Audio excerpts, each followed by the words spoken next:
r/AskReddit created by routinereddit. What's something that you like, but hate the fanbase? Reddit culture can be annoying to me a lot of times. Or when it bleeds out into the real world. Some redditors trying to find other members, like it's some secret society, just gets cringy. Edit, not trying to say, don't seek out people who enjoy the same thing you do, even if that thing is Reddit. What I'm saying is don't do it in some way that really doesn't transition to real life very well. Like trying to work when does the narwhal bacon into conversation all casual and smooth like. When does the narwhal bacon? I actually had someone do this at a party. There was a drinking game going on, can't remember the name, but one of the rules was that instead of saying a certain number you had to say when does the narwhal bacon, as proposed by someone playing.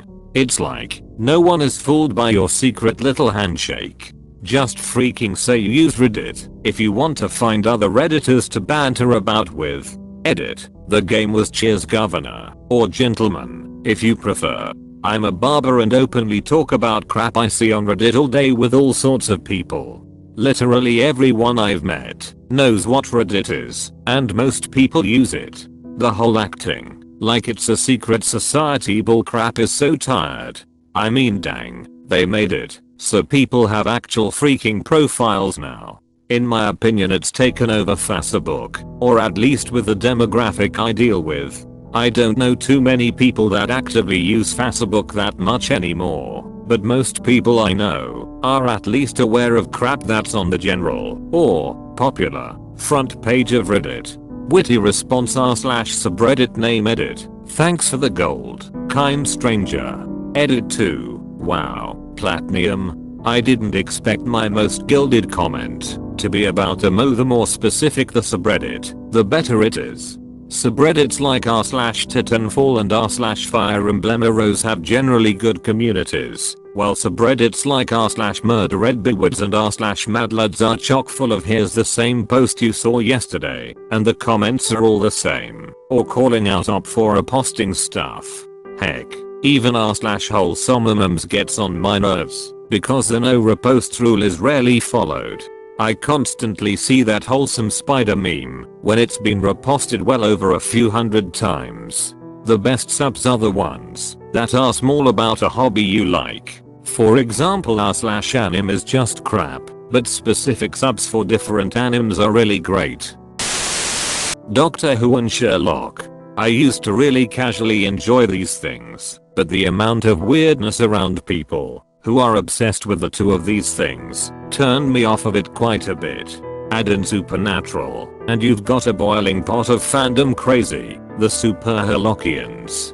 That's the trifecta of crazy. I was never into Supernatural, but I do remember seeing things for all three of them a while back. Stuff is just weird. Just watch the dang shows and enjoy them in moderation.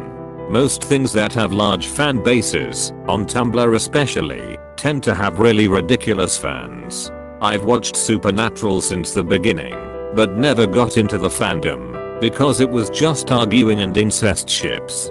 The ones that insist on believing in and shipping Jard and Jensen in real life, live to hate on their wives, and ignore their kids are even worse than Wincest shippers.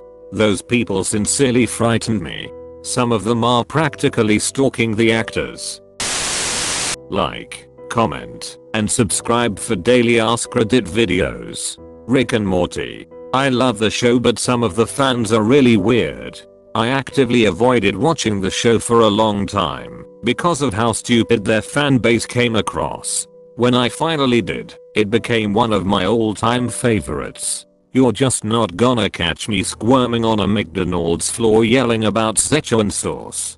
Pretty sure that kid was legitimately retarded. Like, I don't see how anyone could do that and not be. He said that he wasn't really serious about it, so he was only pretending to be retarded? You never go full retard. Me, I wonder how far I'll have to go into this thread to find Rick and more. Oh, there you go. Top comment. Wubba lubba dub dub. Masturbation.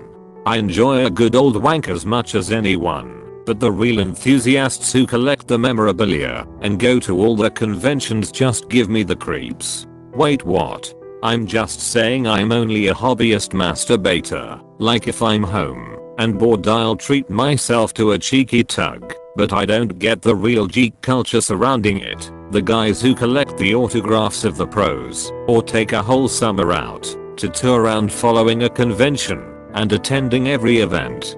What events? Porn events? Masturbation events?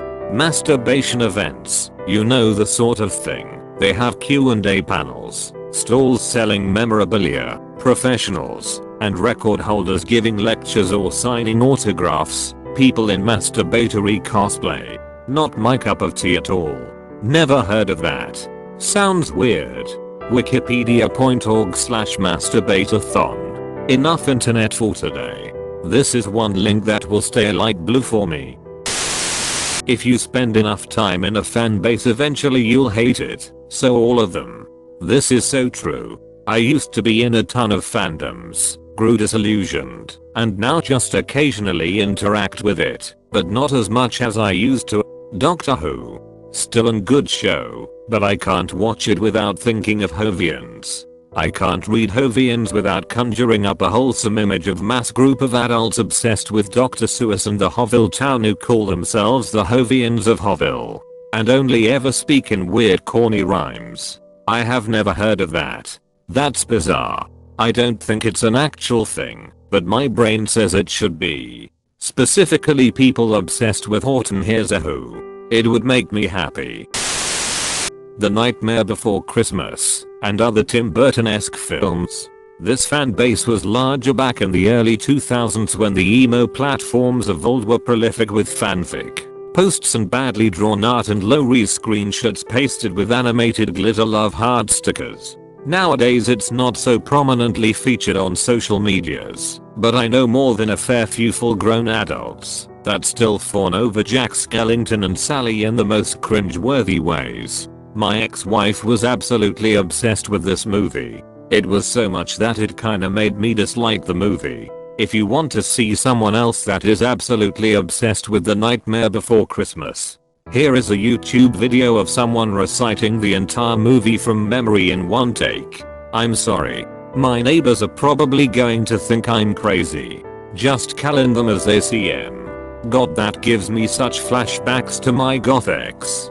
So it terrifies, but also slightly arouses me. I'm conflicted. Weirdly enough for me it's the WWE. Especially with Raw and SmackDown right now. It seems that majority of the fan base want everyone to be over and no one to be over at the same time. I really just want to watch some super freak humans throw each other through tables. That's what I'm about. Hey, they should push this wrestler. That wrestler is over pushed now, and I hate him. It's been my experience that pro wrestling is much more enjoyable when you only watch the shows without reading forums, listening to podcasts, or reading reviews from other fans who constantly bitch about the product.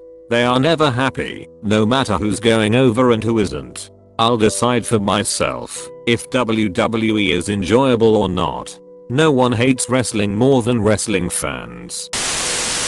Beyoncé. I think her music is good, and she is a very talented singer, but her fan base, the Beehive, is way too rabid. I once broke up with a girl because of Beyoncé. She was part of the Beehive and it just wasn't funny anymore. Sure, I like Beyoncé, but getting angry if someone wants to listen to another tune that isn't Beyoncé is uncalled for. Especially when having a Christmas dinner with the whole family. Yikes. Looks like you dodged a bullet there. It was that, or put a ring on it. I have upvoted both this comment and the one further up complaining about Redditors always responding to serious posts with a pun/joke, and now I'm very conflicted.